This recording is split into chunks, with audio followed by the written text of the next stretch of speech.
Souvenez-vous de ce que je vous disais en introduction de l'évangile de Jésus-Christ selon saint Matthieu, comment le récit était structuré autour de cette notion de secret messianique. Le voilà qui a commencé à se fissurer avec la première confession de foi de Pierre, où elle était incomplète. N'empêche que quelque chose a été entrevu. Et s'il est vrai que l'évangile selon saint Marc est bien structuré autour du secret messianique, ça veut dire que vous assistez là au moment de bascule. Avec cette confession de foi de Pierre, c'est bien le véritable tournant dans la structure narrative de cet évangile auquel vous allez assister, et on va voir si l'épisode d'aujourd'hui confirme ce que je vous ai dit. Marc, chapitre 9.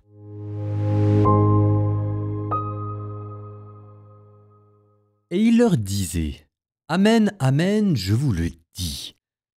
Parmi ceux qui sont ici, certains ne connaîtront pas la mort avant d'avoir vu le règne de Dieu venu avec puissance. » 6 jours après, Jésus prend avec lui Pierre, Jacques et Jean et les emmène, eux seuls, à l'écart sur une haute montagne. Et il fut transfiguré devant eux. Ses vêtements devinrent resplendissants, d'une blancheur telle que personne sur terre ne peut obtenir une blancheur pareille. Élie leur apparut avec Moïse, et tous deux s'entretenaient avec Jésus. Pierre alors prend la parole et dit à Jésus : « Rabbi, il est bon que nous soyons ici. Dressons donc 3 tentes, une pour toi, une pour Moïse et une pour Élie. » De fait, Pierre ne savait que dire, tant leur frayeur était grande. Survint une nuée qui les couvrit de son ombre, et de la nuée une voix se fit entendre : « Celui-ci est mon fils bien-aimé, écoutez-le. » Soudain, regardant tout autour, ils ne virent plus que Jésus, seul avec eux. Ils descendirent de la montagne, et Jésus leur ordonna de ne raconter à personne ce qu'ils avaient vu avant que le Fils de l'homme soit ressuscité d'entre les morts. Et ils restèrent fermement attachés à cette parole, tout en se demandant entre eux ce que voulait dire « ressuscité d'entre les morts ». Ils l'interrogeaient. « Pourquoi les scribes disent-ils que le prophète Élie doit venir d'abord ?»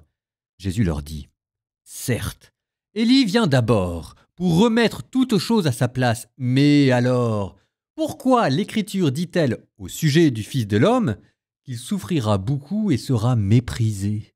Eh bien, je vous le déclare, Élie est déjà venu, et ils lui ont fait tout ce qu'ils ont voulu, comme l'Écriture le dit à son sujet. » En rejoignant les autres disciples, il vit une grande foule qui les entourait et des scribes qui discutaient avec eux. Aussitôt qu'elle vit Jésus, toute la foule fut stupéfaite et les gens accouraient pour le saluer.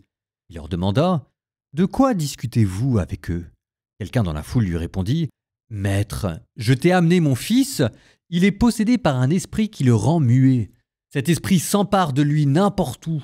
Il le jette par terre, l'enfant écume, grince des dents et devient tout raide. J'ai demandé à tes disciples d'expulser cet esprit, mais ils n'en ont pas été capables. » Prenant la parole, Jésus leur dit : « Génération incroyante, combien de temps resterai-je auprès de vous ? Combien de temps devrais-je vous supporter ? Amenez-le-moi. » On le lui amena. Dès qu'il vit Jésus, l'esprit fit entrer l'enfant en convulsion. L'enfant tomba et se roulait par terre en écumant. Jésus interrogea le père : « Depuis combien de temps cela lui arrive-t-il ?» Il répondit : « Depuis sa plus petite enfance, et souvent il l'a même jeté dans le feu ou dans l'eau pour le faire périr. Mais si tu peux quelque chose, viens à notre secours, par compassion envers nous. » Jésus lui déclara : « Pourquoi dire si tu peux ?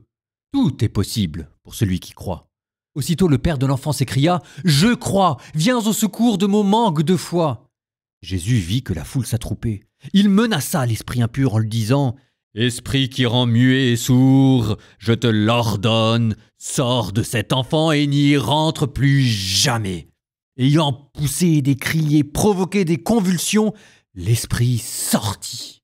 L'enfant devint comme un cadavre, de sorte que tout le monde disait : « Il est mort. » Mais Jésus, lui saisissant la main, le releva et il se mit debout. Quand Jésus fut entré à la maison, ses disciples l'interrogèrent en particulier : Pourquoi est-ce que nous n'avons pas réussi à l'expulser ?»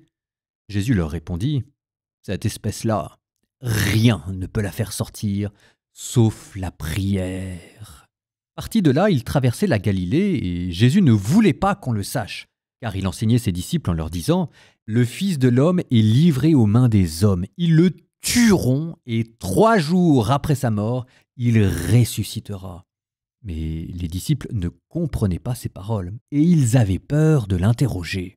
Ils arrivèrent à Capharnaüm et une fois à la maison, Jésus leur demanda « De quoi discutiez-vous en chemin ?» Ils se taisaient, car en chemin ils avaient discuté entre eux pour savoir qui était le plus grand.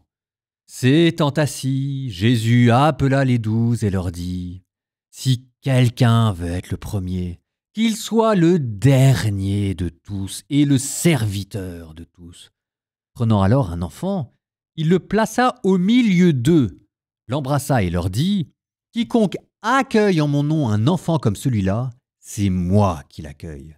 Et celui qui m'accueille, ce n'est pas moi qui l'accueille, mais celui qui m'a envoyé. » Jean, l'un des 12, disait à Jésus « Maître, nous avons vu quelqu'un expulser les démons en ton nom. Nous l'en avons empêché, car il n'est pas de ceux qui nous suivent. » Jésus répondit « Ne l'en empêchez pas, car celui qui fait un miracle en mon nom ne peut pas aussitôt après mal parler de moi. Celui qui n'est pas contre nous est pour nous. Et celui qui vous donnera un verre d'eau au nom de votre appartenance au Christ, amen, je vous le dis, il ne restera pas sans récompense. Celui qui est un scandale, une occasion de chute pour un seul de ces petits qui croient en moi, mieux vaudrait pour lui qu'on lui attache au cou une de ces meules que tournent les ânes et qu'on le jette à la mer. Et si ta main est pour toi une occasion de chute, coupe-la. Mieux vaut pour toi entrer manchot dans la vie éternelle que de t'en aller dans la géhenne avec tes 2 mains, là où le feu ne s'éteint pas. Si ton pied est pour toi une occasion de chute, coupe-le. Mieux vaut pour toi entrer estropié dans la vie éternelle que de t'en aller dans la géhenne avec tes 2 pieds. Et si c'est ton œil qui est pour toi une occasion de chute, arrache-le. Mieux vaut pour toi entrer borgne dans le royaume de Dieu que de t'en aller dans la géhenne avec tes 2 yeux, là où le ver ne meurt pas et où le feu ne s'éteint pas. Chacun sera salé au feu. C'est une bonne chose que le sel. Mais s'il cesse d'être du sel, avec quoi allez-vous lui rendre de la saveur? Ayez du sel en vous-même et vivez en paix entre vous.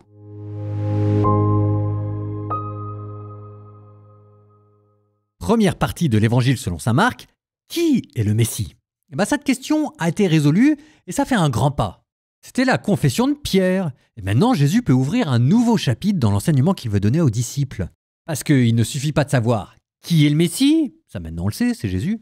Il faut aussi savoir ce qu'est être le Messie. Et là, manifestement, les choses vont être encore plus compliquées. Jésus qui dit, il faut que le Fils de l'homme soit crucifié, qu'il souffre beaucoup, et là, il ressuscitera. Ça, c'est la voie du Messie. Qu'est-ce que le Messie? Le serviteur souffrant. Et les disciples, manifestement, ils n'ont pas signé pour ça, et j'allais dire, on ne peut pas leur en vouloir. Sauf que moi, j'appelle ça les annonces de la passion, parce que c'est comme ça que tout le monde les appelle. Mais est-ce que c'est vraiment ça ce que Jésus dit? Est-ce que Jésus est en train d'annoncer sa mort, ou est-ce qu'il est en train d'annoncer sa résurrection? C'est quand même par ça à chaque fois que terminent ces 3 annonces. Alors nous, évidemment, on est comme les disciples. Ce qui nous choque au sens de ce qui nous saute à la figure et ça nous traumatise tellement qu'on arrête de réfléchir, on s'arrête là, c'est au début de la phrase. Il faut mourir, il faut que le Fils de l'homme soit livré, flagellé, qu'il soit crucifié. Et ça nous fait tellement peur qu'on s'arrête là. Bon, sauf qu'on a quand même vu dans un épisode précédent une série de 3 miracles où Jésus prouvait qu'il était le maître de la mort. La tempête apaisée, le démoniaque qui vivait dans les cimetières et cette jeune fille qui était morte et qu'il avait ressuscitée. Talita koum, lève-toi jeune fille. Bon, manifestement, ça n'a pas marqué les esprits qui continuent d'être hantés par la peur de la mort. Alors, du coup, Jésus change de technique et de pédagogie et il prend 3 de ses apôtres qui l'emmènent en haut d'une montagne pour être transfiguré devant eux. Et à travers la transfiguration, c'est de résurrection dont il est question. De vaincre la mort. Enfin, je veux dire, le vêtement resplendissant, le visage blanc comme la neige, c'est exactement dans ces termes-là que Jésus apparaîtra plus tard à ses disciples. Vous savez, il y a plusieurs manières d'enseigner les choses, hein, soit avec des mots, avec des discours, soit en montrant. La résurrection, ça ne s'explique pas, mais la résurrection, ça peut se montrer. En fait, la transfiguration, c'est une nouvelle pédagogie. Jésus qui dit aux disciples, vous avez peur de la mort? Très bien, je peux le comprendre, même si quand même, c'est pas comme si j'avais pas fait de miracle qui parlait de ça, mais maintenant je vais vous montrer une vision glorieuse, et ça va vous réconforter. Ça vous montre ce qu'il y a par-delà la mort. Si vous voulez tenir dans les épreuves, il faut avoir une vision qui vous anime, et c'est celle-là. Il n'y a pas à avoir peur. Et quand Jésus descend de la montagne, il continue l'enseignement. Il commence par leur rappeler que, avant d'avoir peur de la mort, il faudrait déjà savoir ce que Dieu en dit. Et ce que Dieu en dit, c'est qu'il est le maître de la mort. Pourquoi dire, si tu peux, à Dieu, tout est possible. Tout. Et la vie, et la mort. Et pour le prouver, parce que c'est pas tout d'y dire, il faut encore y faire, il prend un enfant et, expulsant le démon, l'enfant devient comme mort. Le texte dit comme un cadavre. En quittant l'enfant, le démon l'a tué. Mais voilà que Jésus prend l'enfant par la main, le relève et le rend à son père. Bon, ça me paraît clair. Jésus non seulement a le pouvoir de ressusciter, ça c'était à la transfiguration, mais il a le pouvoir de donner la résurrection à ses disciples. Alors ensuite, Jésus, bonne patte, continue son enseignement sur la mort. Et dit à ses disciples, bon, vous avez peur de la mort, très bien, je peux comprendre, mais essayons d'éduquer cette peur de la mort. Quitte à avoir peur de la mort, autant avoir vraiment peur de la mort qui vraiment pourrait vous faire peur. Et la mort qui fait peur, c'est pas celle du corps, c'est celle de l'âme. Mieux vaut pour toi entrer borgne dans la vie éternelle que d'être jeté avec tes deux mains là où le feu ne s'éteint pas et où le ver ronge. La vraie mort qui devrait vous effrayer, c'est l'enfer.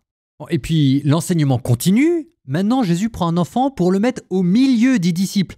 Tiens, comme cet enfant qui venait de ressusciter. Il leur dit, ça c'est ce à quoi vous devez ressembler pour rentrer dans la vie éternelle. S'humilier, s'abaisser pour servir son prochain, offrir sa vie en sacrifice tout simplement par amour de Dieu et des autres, s'offrir en sacrifice comme un enfant. Enfant en araméen, c'est le même mot pour dire serviteur. Et ça, c'est la belle mort. Il y a la mauvaise mort qui mène à l'enfer, et il y a la belle mort quand on aime jusqu'à la folie qui mène à la gloire de la résurrection. D'où cette mention de sel à la fin de l'épisode que vous venez d'entendre, puisque d'après le Lévitique, on expliquait que toutes les offrandes offertes en sacrifice devaient d'abord être salées. La mort, s'offrir en sacrifice, monter en haut d'une montagne, les lieux des sacrifices, y être transfiguré, glorifié, tout ça, c'est la même chose. Bon, derrière Jésus qui annonce sa passion, en fait, c'est tout ça dont il est question. Nous terminons par une prière. Au nom du Père et du Fils et du Saint-Esprit. Amen. Seigneur, délivre-nous de la peur de mourir. À toi, tout est possible. Tu es le Seigneur, celui qui donne la vie. Seigneur, donne-moi de traverser les portes de la mort, dans l'amour, dans la charité, dans la lumière.